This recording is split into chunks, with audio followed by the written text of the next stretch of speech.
Wishart. Thank you very much, Mr. Speaker. It's a pleasure, as always, to follow the Right Honourable Lady, and I look very much forward to her continuing work and interest in this issue. And if anybody could drive through that particular agenda, I know it's the Right Honourable Lady and her committee.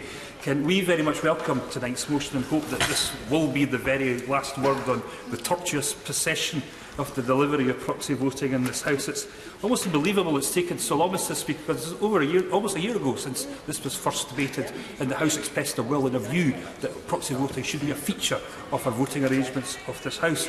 I've got no reason to doubt the Leader of the House's commitment on this. In fact, I know how solid her commitment is to this. She's been very sincere and she's championed this through the House in the course of the past year. I just hope she's managed to get her Whip's office fully on board on all this now, and we really hope that there will be no other kickback from any Whip's office in this House and that we are able to properly deliver this. It was a procedure committee that was mentioned, Mr. Speaker, that were charged to look and bring forward a solution and design the way how this could happen, and that has been duly discharged. And I, like the Right Honourable Lady, and yourself, Mr. Speaker, and the leader of the shadow leader of the opposition, who's promised to be my proxy if I ever required one. I don't think that's going to be necessary. I might gently say to her, we all gave evidence to the Honourable Gentleman's Committee, and I think that the way that the motion is set out practically replicates everything that was suggested and recommended in the Honourable Gentleman's Committee, and it is the way to go forward.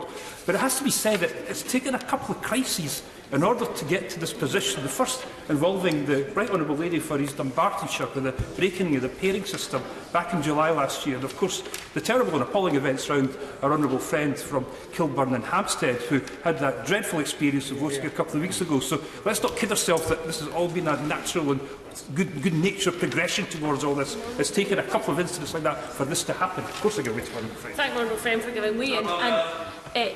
Does he not agree with me that we have to get past the point where we are making policy as a result of being shamed? The fact that we had to be shamed into doing this, that there was so many debates, and that the Leader of the House said herself the last time she commented on it that she might look at it when we moved out of this place when it was refurbished. A lot's changed since then. It's great to see progress, but we cannot let it continue like this.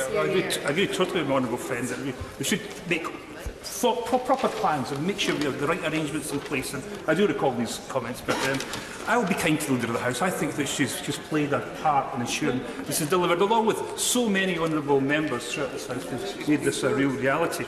Because one thing we have to conclude that the pairing system has failed this House, totally and utterly failed this House. This 19th century nod and a wink approach that we've had in order to try and ensure these arrangements were in place now really has to come to an end. We never ever trusted the pairing arrangement system and have never participated in any pairing arrangements. I think since my time in the House, Mr. Speaker, which is now almost 18 years, that it is totally and utterly abandoned.